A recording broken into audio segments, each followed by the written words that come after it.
I am Kristina Nungaray. I am 36 years old in Jersey City, New Jersey. I have always had the most toxic relationship with running. We would flirt and then break up and flirt and break up because in my head, running was the hardest thing that you could do. I went through a period of wanting to go back to like high school Christina body, and I would run the track at our university or along the streets. And I remember one day I was running and there was a truck driving by and they just yelled some really obscene things, all targeted at weight. And then I got scared and I didn't run again, like for years. And I've always kind of towed the line of different things of wanting to shrink myself and take up absolutely no space, and then just wanting to fill up every space that I didn't think that I was invited into. So over time, that kind of reinvited my love of moving and sport and athletics. In high school, I was a swimmer. I was always the biggest swimmer on the team, but I was a swimmer and a water polo player. I loved being part of a team and I loved moving. When I moved to Jersey City 6 years ago, I had a hard time meeting new people, making friends, and I decided to try to meet community through something I once loved, which was swimming. I did not feel like I was in any sort of shape to be a capital S swimmer, a speed swimmer, but I found a swim team here in New York, Team New York Aquatics, and they have all of that. They have diving, they have swimming, they have water polo. They also had synchronized swimming. And in my head, I was like, okay, that sounds easy enough. That'll get me into shape for all of these other things that I want to do. And people probably know this. I did not. Synchronized swimming is the hardest thing in the whole wide world. And you have to do it not breathing most of the time. I was so scared that I wouldn't fit in. I wanted to take up this space so badly. I emailed the coach and then basically blew off the team for like 3 weeks because I would get my suit on to go to practice and then I just wouldn't. I was terrified of being not good enough. I was terrified of being laughed out of that practice. I was terrified of anything. My first practice was painful because I had never done synchronized swimming and I was just really bad at it, like really, really bad at it. Everybody was so nice that I kept coming back. Finding a community of people that let you cheer you on when you succeed and pick you up whenever you fail and say, yeah, that's okay, it happens, gave me enough confidence to make bigger goals. And again, to kind of place myself in places that I didn't think that I belonged. And running always was one of those places. So I was like, let's go big or go home. Let's do a half marathon. I didn't know what I was doing. Sometimes I still don't know what I'm doing, but I was coached by Kelly, who also helped me realize that, in making these goals, it can be all about the sport that you're trying to do, if that's how you make it, or it can be so much more than that. And it can definitely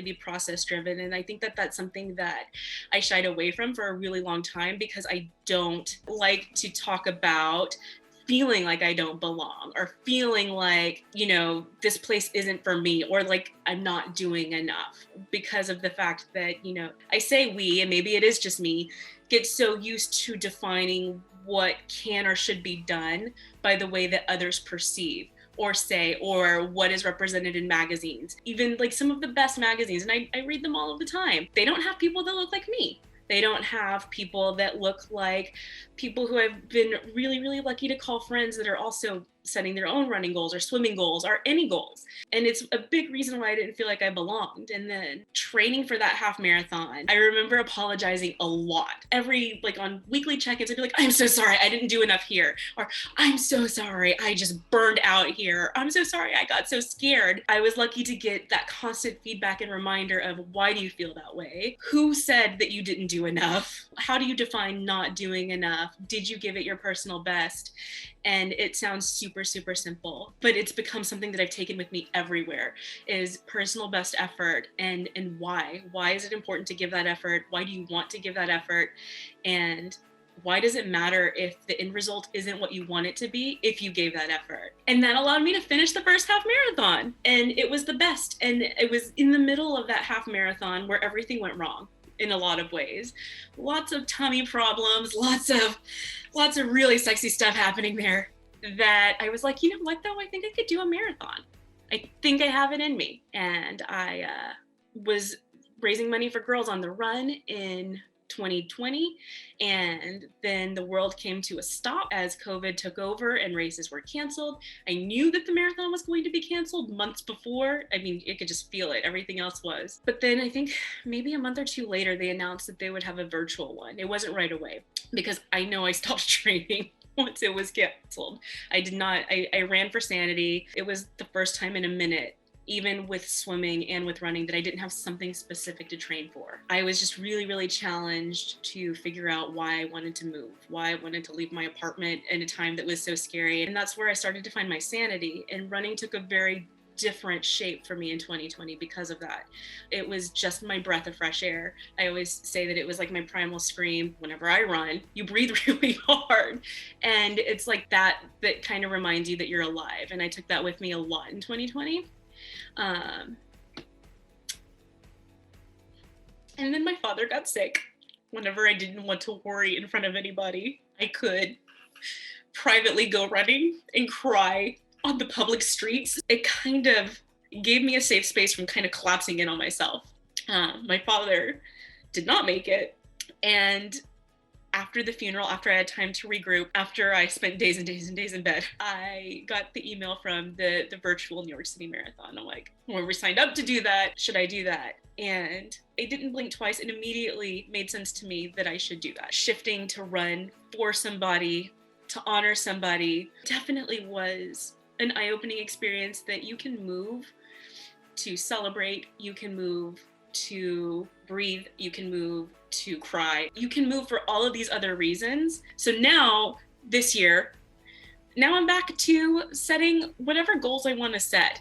And sometimes they change because now I am not doing a big scary race to honor my father. I'm kind of going back to that girl who takes up space, who still doesn't look like the runners that you see everywhere, or does if you look closely enough, who still doesn't look like the runners you see on magazines, and who still gets stopped occasionally whenever she's running by people who try to say, oh, you'll lose weight if you keep running, or, oh, you're actually pretty fast for someone your size, or, my favorite, it gets easier if you try. Now I'm running for not even that person to say, I'm proving you wrong because look, I can do it. I'm running for the person who just really, really loves to move and wants to set goals that scare her and challenge her, because that's whenever I come alive the most, is facing down something that's big and scary, but learning that the end result may not always be what you think it will be, and that the road that you take to that end result may not be following the training plan 100%. Because life happens and things happen and you show up in different ways. If anybody talks to anybody about running races during a pandemic, you're automatically crazy and a badass. One of the things that really, really excites me is, again, running for me was normal in the before times, before the pandemic hit. Running races for me was normal. We don't have that right now, but one of the things that really excites me is having something to work toward.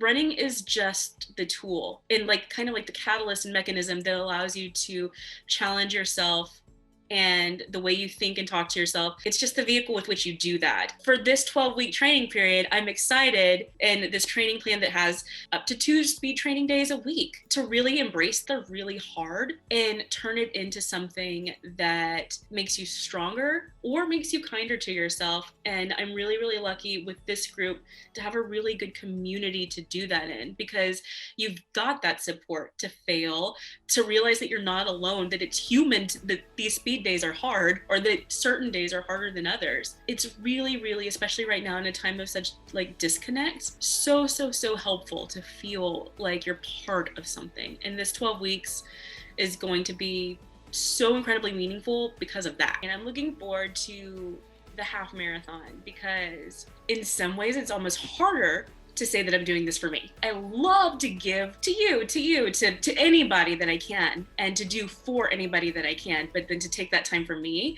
So I'm kind of challenged by it, but excited to kind of regroup with this half marathon training program and kind of no, that sounds selfish, but dedicate it to me and kind of find the running for me again, which I think might actually be painful at times, but also incredibly freeing at times. So